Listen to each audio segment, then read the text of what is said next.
할렐루야. 오늘도 주님 안에서 더욱더 복되고 형통하고 승리하는 한 날이 되시기를 주님의 이름으로 축복합니다. 야고보서 2장의 말씀은 어제에 이어서 디아스포라 유대인들에게 고난과 시련의 상황 속에서 믿음을 지키면서 살고, 그리고 이러한 신앙을 지키면서 살아가라라고 권면해주고 있는 말씀이 됩니다. 어제에 이어서 이 오늘 2장 말씀은 믿음과 그리고 행함의 관계를 다루고 있고, 진정한 믿음은 반드시 사랑과 실천으로 나타내야 한다라는 것을 보여주고 있습니다. 오늘 보여주는 이 야고보서 2장의 말씀을 통하여 오늘날을 살아가는 우리들의 삶 속에서도 주시는 그 영적인 교훈과 하나님이 주시는 기도의 제목을 함께 삼고자 합니다. 첫 번째로 차별하여 대하지 말라입니다. 오늘 본문 1절에 내 형제들아 영광의 주 곧 우리 주 예수 그리스도에 대한 믿음을 너희가 가졌으니 사람을 차별하여 대하지 말라라고 말합니다.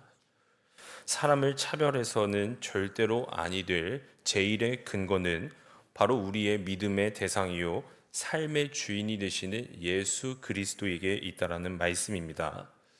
여기서 예수님을 수식하는 말들 중에 특히 영광의 주라는 표현이 의미가 있습니다.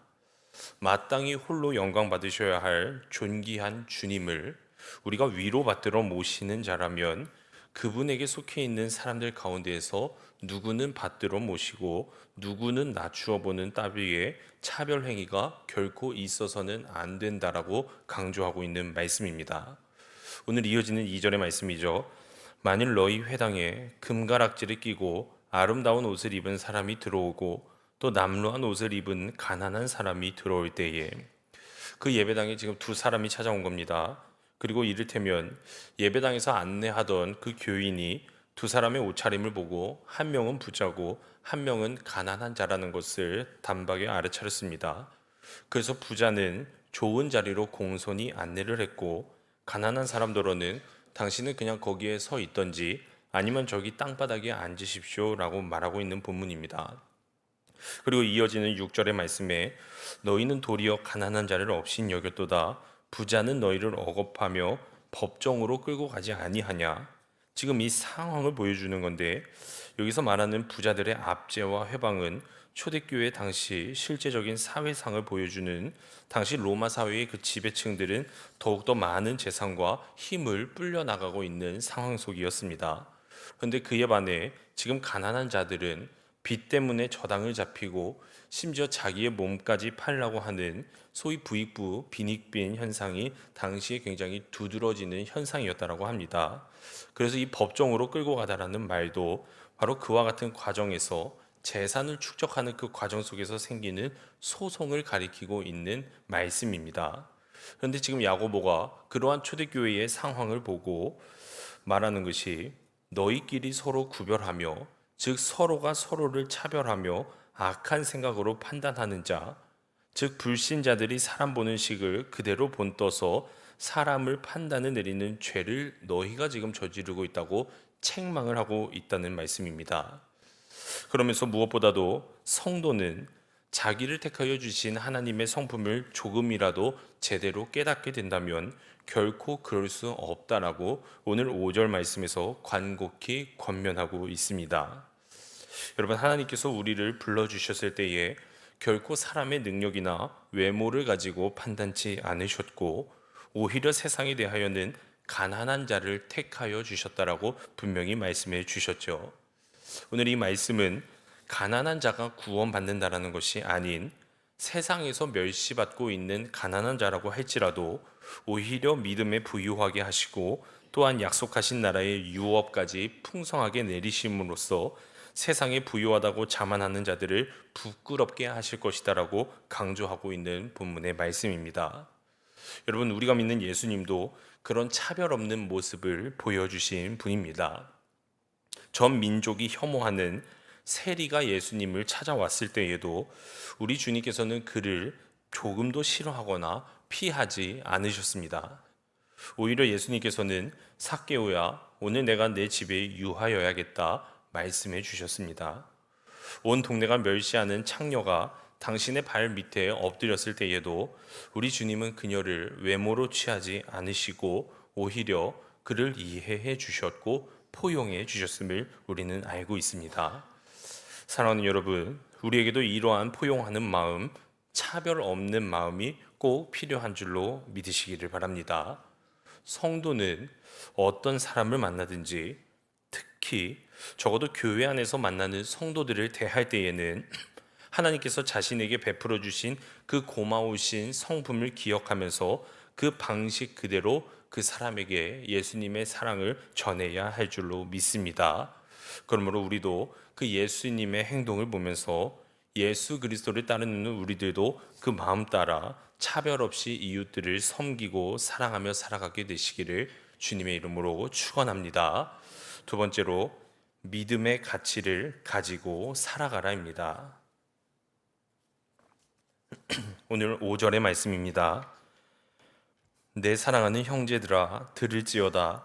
하나님이 세상에서 가난한 자를 택하사 믿음에 부요하게 하시고 또 자기를 사랑하는 자들에게 약속하신 나라를 상속으로 받게 하지 아니하셨느냐. 여기에서 세상에서 가난한 자라는 말은 세상에서의 관점, 세상의 가치의 기준으로 볼 때 가난한 사람이라는 뜻입니다.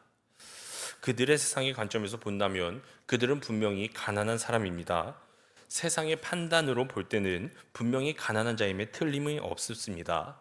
그런데 세상의 가치가 아닌 하나님이 주시는 그 믿음의 관점으로 그들을 바라보게 되면요, 여러분 절대로 그렇지 않다라는 뜻이죠.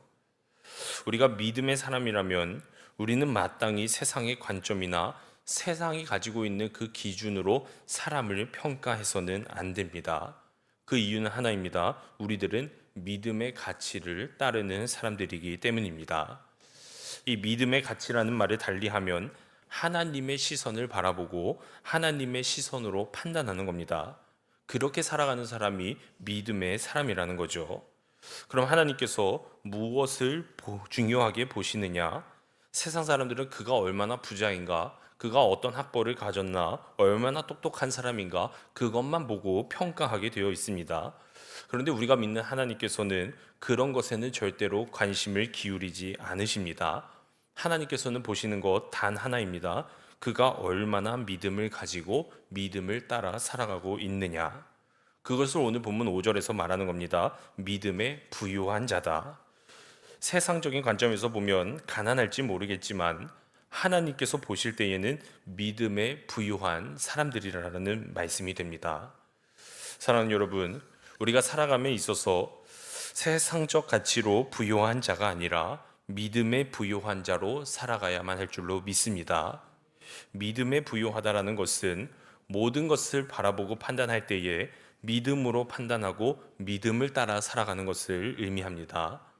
하나님께서 오늘 말씀에서 가난한 사람들을 믿음에 부요한 자로 부르셨다라고 말씀하신 이유가 있습니다. 세상에서 가난한 사람들은 자신들이 가진 것이 없기 때문에 세상적인 관점이 얼마나를 가졌느냐라고 평가하지 않기 때문입니다. 그래서 그들은 가진 것이 더 없기 때문에 믿음으로 살려고 애를 쓰고 믿음을 붙잡으려고 노력을 합니다. 그래서 믿음에 부요한 사람들로 살아간다는 거죠. 여러분, 그런데 그렇다고 세상적으로 출세하고 성공한 사람이 믿음에 부요한 사람이 될 수 없다라는 것은 아닙니다.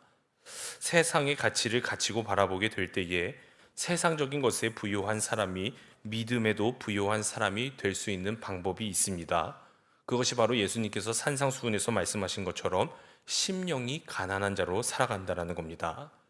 심령이 가난한 자는 복이 있나니 천국이 그들의 것이며. 그렇다면 심령이 가난한 자다라는 것이 무슨 말일까?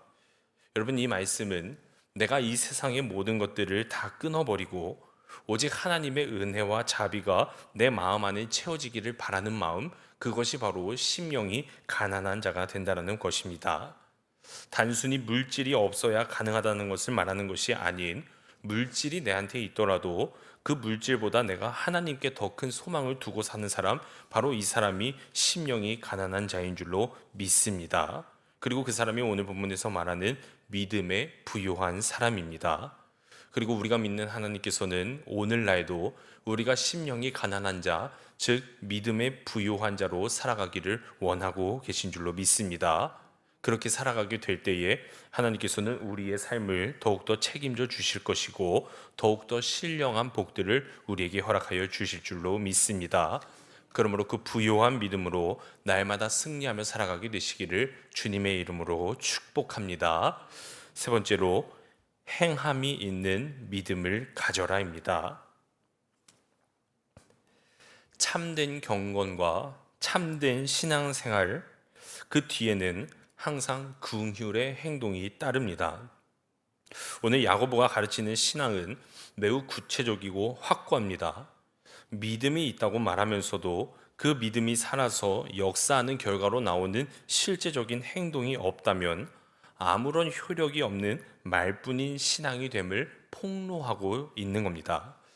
여러분, 믿음은 눈에 보이지 않습니다. 그러나 행함은 눈에 보입니다. 보이지 않는 믿음이 보이는 행동으로서 자신의 신앙을 드러낼 수 있다는 거죠. 그러므로 믿음이 정말 살아있다면 역사하지 않을 수 없으시고 하나님 앞에서 의미 있는 행함은 이런 살아있는 믿음에서부터 나온다는 것을 꼭 기억하시기를 바랍니다. 그런 의미에서 야고보는 행함이 없는 믿음이 어떻게 그를 구원하겠느냐라고 오늘 묻고 있습니다. 야고보서 오늘 2장 16절, 너희 중에 누구든지 그에게 이르되 평안히 가라, 덥게 하라, 배부르게 하라 하며 그 몸에 쓸 것을 주지 아니하면 무슨 유익이 있겠느냐. 유익이 있겠느냐라고 할 때 이 뜻은요, 야고보가 믿음과 행위의 문제를 다루는 데 있어서 매우 중요한 개념이 됩니다. 지금 야고보는 믿음 그 자체를 문제 삼고 있는 것이 절대 아닙니다. 믿음은 그것을 가진 사람에게 무슨 유익이라도 줄 수 있느냐라고 생각을 하는 거죠. 여러분, 씨앗을 심었으면 싹이 나야 합니다. 그리고 열매를 맺어야 씨앗을 심은 유익이 있게 되는 겁니다. 그런 것이죠. 그래서 야고보는 17절에서 말하는 바 믿음의 그 행함이 따르지 않는다면 그 믿음은 죽은 거다. 지금 그렇게 말을 하고 있는 것입니다.